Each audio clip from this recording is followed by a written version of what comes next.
வணக்கம் அன்பான சொந்தங்களே. TSS நடாத்துகின்ற இந்த நிகழ்வானது ராமாயண கதை சொல்லல்.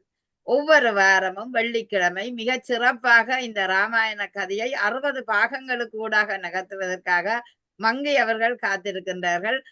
அருமையாக அவர் ஒவ்வொரு பாகத்தையும் பிரித்து பிரித்து விளங்கக்கூடிய அளவுக்கு உங்களுக்கு தருகிறார் என்றால் அதை விட வேறு என்ன இருக்குது? ராமாயண கதையை நொடிப்பொழுதிலேயே நீங்கள் கேட்ச் பண்ணக்கூடிய அளவுக்கு அவருடைய அந்த சொற்பொழிவு இருக்கின்றது. ஆகவே இந்த நிகழ்வை, அதாவது அந்த ராமாயண கதையை அழகாக தொகுத்து தரும் மங்கையர்க்கரசி சுப்பிரமணியம் அவர்களை அன்போடு இந்த நிகழ்ச்சிக்கு அழைத்துக் கொள்கிறேன். வணக்கம் மங்கை. வணக்கம் நக்லா சிவநாதன் அவர்களே. வணக்கம் வணக்கம். வாங்க வாங்க. இன்று பாகம் 24 உங்களுடன். இப்போது பாகம் 24 பாதுகா பட்டாபிஷேகம். கோசல நாடு 2 வாரங்களாக மன்னர் இல்லாததால அமைச்சர்கள் ஒன்று கூடி பரதனை சந்திச்சு அவரை முடிசூட்டிக் கொள்ளும்படி கேட்டார்கள். அப்ப பரதன் உடனே உடன்படவில்லை.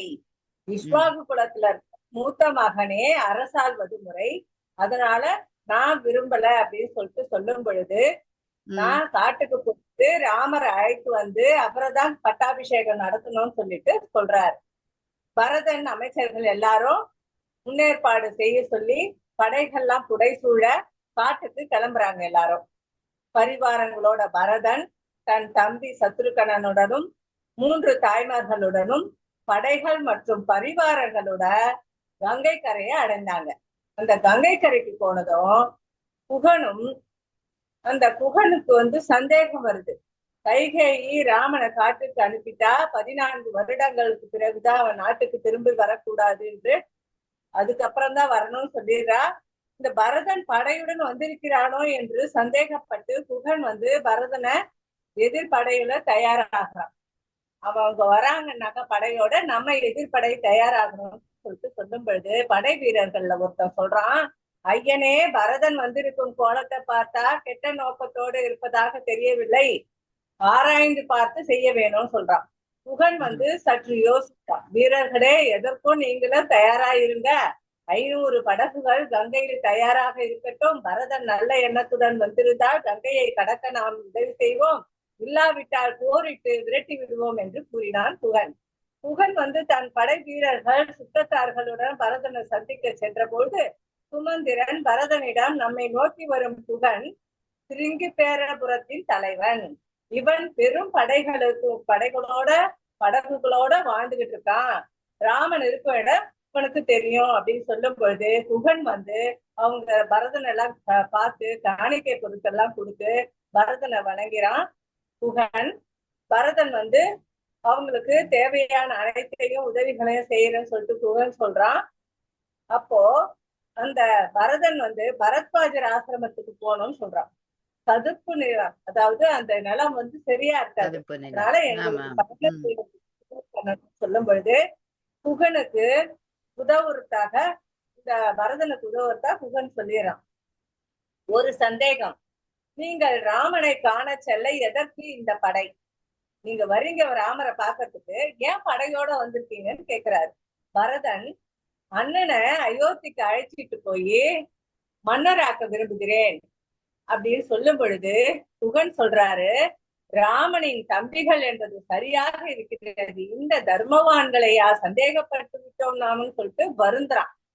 குகன் ஒரு இடத்தை காட்டி, இந்த இடத்துலதான் ராமர் படுத்துட்டு இருந்தாரு அப்படின்னு சொல்லும் பொழுது பரதனுக்கு தன் அண்ணன் பஞ்சு மத்தையில படுத்து உறங்க வேண்டியவர் உறுதியிலா படுத்திருந்தார் சொல்லிட்டு கண்ணீர் வடிச்சிட்டு அந்த இடத்த பார்த்து கலங்கிட்டு நடந்து போறாங்க. பரதன் எல்லாரையும் அழைச்சிட்டு போறான். ராமனை சந்திக்கிறாங்க.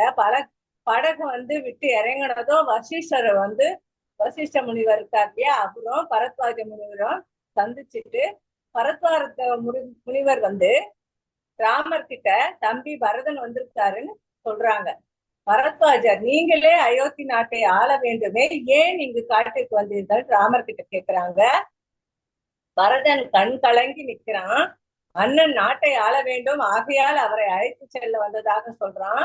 ராமன் மீது நீ வைத்திருக்கும் அன்பும் பக்தியும் கண்டு நாங்க மகிழ்கிறோம்னு சொல்லிட்டு எல்லாரும் முனிவர்கள்லாம் சொல்றாங்க. சித்திரக்கூடத்துல ராமன் வசிக்கிறாரு, தகவல் சொன்னாங்க, அதனால நாங்க வந்து இருக்கோம்னு சொல்லும் பொழுது பரதன் வந்து ராமரை காணுவதற்காக உச்சிதமா இருக்காங்க. பரதன் வந்து ஆசிரமத்துல தங்குறாங்க.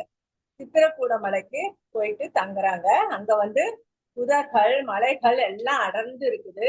பர்ணசாலை அமைச்சு அங்க இருக்கிறாங்க. காட்டுல வந்து பெரும் படை வந்ததால மிருகங்கள்லாம் பயப்படுது. இவங்க படையோட வந்துட்டாங்க இல்லையா, அதனால மிருகங்கள்லாம் பயப்படுது.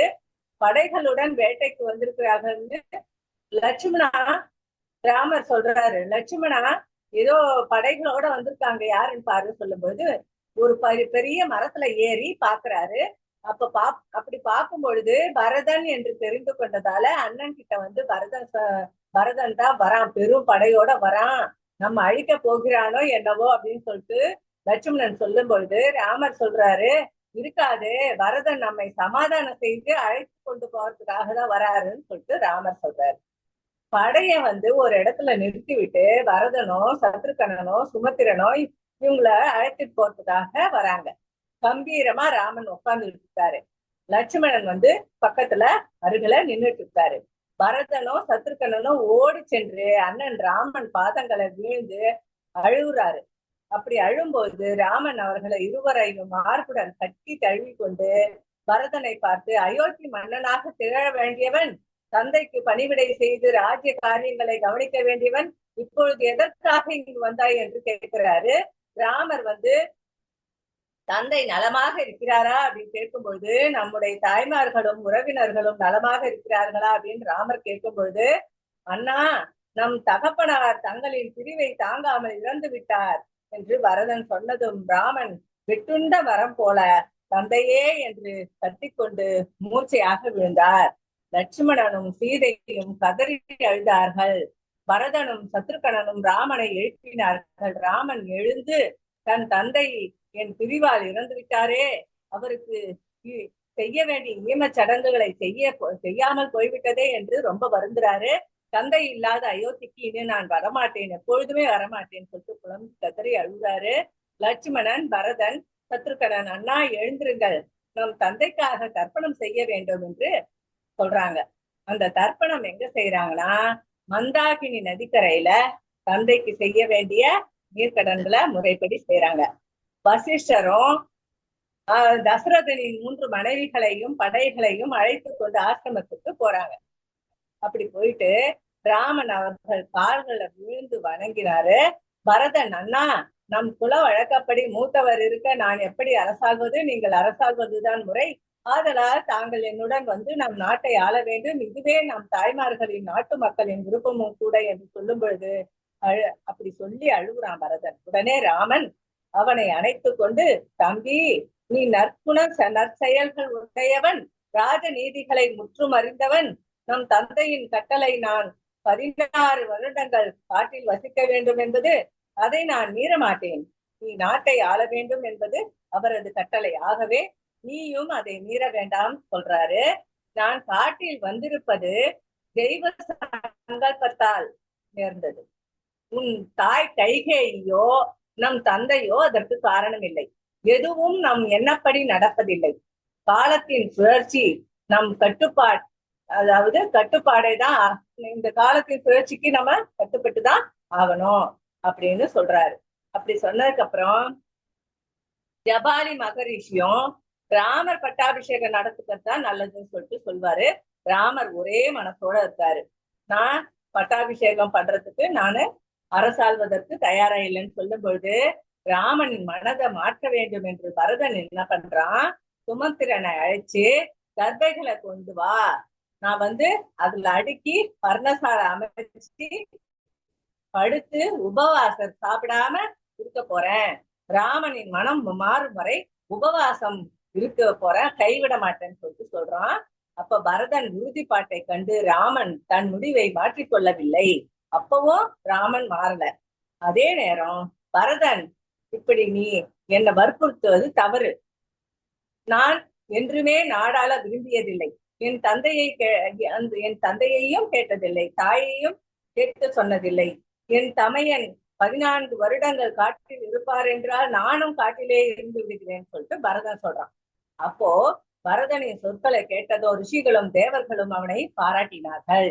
அப்பொழுது தந்தையிட்ட கட்டளைக்கு நீங்க காட்டுல இருக்க வேண்டும், நம் குல வழக்கப்படி மூத்தவர்கள் அரசாள வேண்டும் என்றது ராமன் சொன்னதும், மூத்தவன் இளையவன் என்பதெல்லாம் கிடையாது, நீதான் ஆளணும் சொல்லிட்டு சொல்லும் பொழுது வசிஷ்டரும் ஒரு யோசனை சொல்றாரு. என்னன்னா, ராமன் சார்பில் பரதன் ஆள்வதாக வைத்துக் கொள்ள முடியும், அதற்கு ஒரு அடையாளம் தேவை. எனவே பரதன் ராமனின் பாதுகைகளை பெற்றுக்கொண்டு அயோத்திக்கு திரும்பலாம். பாதுகைனா பாதம், ராமரோட பாதம், அந்த அந்த பாத காலணி சொல்லுவாங்க இல்லையா, காலணி அத கொடுத்து அனுப்புறாங்க. ராமன் இந்த யோசனை சரியாதான் இருக்குதுன்னு சொல்லிட்டு ஏற்று ராமனின் ஆட்சி தலைமைக்கு அடையாளமாக பாதுகைகளை பெற்றுக்கொண்டு பரதன் பணிவுடன் இப்படி சொன்னான். அண்ணா, நீங்கள் வனவாசத்தில் இருந்து திரும்பும் வரை நான் அயோத்திக்கு வெளியில் இருப்பேன். இடம் நாடாக இருந்தாலும் அதை காடாக வருத்திக் கொள்வேன். அப்படி வருத்திக்கிட்டுதான் உங்களை போலவே நான் வாழ்வேன். காய்கனிகளை உண்டு வாழ்வேன். நான் தாங்கள் நாட்டை நீங்க திரும்பி வரும் வரை இந்த திருவடிகளே ஆளும். அந்த திருவடியை வச்சு அரசாடுற மாதிரி சொல்றான். மிக சரியாக 14 ஆண்டுகள் கழிந்ததும் நீங்கள் அயோத்திக்கு திரும்பிவிட வேண்டும், இல்லாவிட்டால் நான் அக்னி பிரவேசம் செய்வேன் என்று உறுதியா சொல்லிடுறான் பரதன். ராமன் திருவடிகளை பெற்றுக்கொண்டு அவற்றுக்கு உரிய பூஜைகளை பட்டாபிஷேகங்களை நடத்தி அந்த பாதுகைகளை அந்த பாதங்களை யானை மேல வச்சு இட்டுட்டு போய் அவன் தலையில சுமந்துக்கிட்டு போய் அயோத்தியில சென்று அரண்மனையிலும் வெளியிலும் இருந்த உற்றார் உறவினரோட விடை பெற்று கொண்டு ஊர்ல வெளியே இருக்க நந்தி கிராமத்துல இந்த இடத்திற்கு வந்தான். மான் தோல் மரபுரி போன்றவற்றை அணிந்து கொண்டு துறவு கோலம் பூண்டாவன் பரதன் தன் தலையில இருந்த பாதுகைகளை சிறந்த ஆசனம் ஒன்றுல வச்சு முறைப்படி பக்தியோட பட்டாபிஷேகம் செய்தான். அந்த பாதுகைகளின் பிரதிநிதியாக அங்கேயே இருந்து கொண்டு சத்ருகனுடன் கோசல நாட்டை நீதியோட ஆண்டு வரான். இதுதான் இந்த பாகத்தோட. ஆமா, மிக சிறப்பாக. உண்மையிலேயே இந்த காட்சி கவலையா இருக்கும். ஏனென்றால் தசரதன் இறந்து போற செய்தியை ராமன் கேட்டவுடனே மீண்டும் அயோத்திக்கு வரையலை என்று சொல்லிக்கல ராமனுக்கு அந்த நாடை ஆள விருப்பம் இல்லை என்றது தெரியுது. ஆனால் நான் நினைச்சேன், அப்ப இறந்த வீட்டுக்கு அவர் வருவர் தானே, அப்ப அதோட அந்த வனவாசகம் முடிஞ்சுதாண்டி இல்லை, நான் பேந்தும் வனவாசகம் திரும்பி போறார். அதுதான் பரதன் அந்த பாதத்தை எடுத்துக்கொண்டு போறான். என்ன தானும் ஆளையில அண்ணன் ஆள வேணும்ட்டு அப்ப இவ்வளவு விட்டு கொடுப்பேன். ஆமா, அப்படி பாக்க உண்மையிலேயே எதுவும் இயற்கை ஒரு முதற் பிள்ளை என்றா அந்த முதற் பிள்ளைக்குரிய விடயங்களைத்தான் ஆற்ற வேணும் என்பது விதி, அதாவது இயற்கையின் விதி. அந்த வகையிலேயே ஆளாமல் போனது கவலை. ஆனால் மீண்டும் 14 வருடம் கழித்து ராமன் ஆளுகிறாரா என்ற ஒரு கேள்வி இருக்கிறது. சரி, நாங்க 25வது பாகத்தில் அதை பார்ப்போம். இந்த வாரத்துக்கான கேள்வி தசரதனை ராமர்லாம் ஒரு இடத்துல போயிட்டு தந்தைக்காக வேண்டி நீர்க்கடன் பண்றாங்க. அது எந்த இடம்? தந்தைக்காக நீர்க்கடன் செய்யப்பட்ட இடம் எது? தந்தைக்காக நீர்க்கடன் செய்யப்பட்ட இடம் எது? உங்கள் விடைகளை தயவு செய்து அதாவது இந்த காணொளிக்கு கீழே நீங்க பதிவாக்குங்கள். உங்களுக்கான பரிசு நாங்க வெகு விரைவில் 60 பாகம் முடிய தருவோம். ஆகவே நீங்கள் யார் முந்திக் கொள்ளுகிறீர்கள் இந்த பதிவுக்கு கீழ் நீங்கள் இட வேணும் என்று கேட்டுக்கொள்கிறேன். அதே நேரம் மங்க இவ்வளவு கஷ்டப்பட்டு இந்த நிகழ்வை செய்கிறாண்ட அவருக்கு ஒரு பாராட்டும் வாழ்த்துக்களும் நீங்கள் கட்டாயமாக அந்த கொமெண்டில் எழுதி விடுங்கள் என்று கேட்டுக்கொண்டு. என்ன சொன்னீங்க? மாட்டாங்க, நம்ம இவ்வளவு சிறப்பு சொல்றோம், பரவாயில்ல. ஆமா, கடைசி 60 பாகத்துக்கு இடையிலேயாவது யாராவது வருவினம் வந்தது நாங்கள் ஒரு நம்பிக்கையோட எதிர்பார்ப்போம். நிச்சயம் மக்களை, அதாவது இப்படி கஷ்டப்பட்டு, அதாவது எப்படி அவ இஷ்டப்பட்டு தான் தாரா, இல்லையாண்டு இல்ல, ஆனாலும் இப்படி ஒரு இது கூட ஒரு அறந்தான். சமுதாயம் மத்தியில ஒரு நல்ல விடயத்தை விதைக்கும் போது கூட நீங்கள் அதற்கு ஒத்துழைக்க வேண்டும் என்பது இயற்கையின் நியதி. அந்த வகையில் மங்கை அவர்கள் மிக சிறப்பாக இந்த 24வது நிறைத்திருக்கிறார். அடுத்த வாரம் வெள்ளி விழா வாரமாக 25வது வாரத்தில் சந்திப்போம் என்று கூறி உங்கள் அனைவருக்கு நன்றி கூறி விடைபெறுகின்றோம். நன்றி நகுலா சிவநாதன். நன்றி மங்கையர்கரசி சுப்பிரமணியன். நன்றி.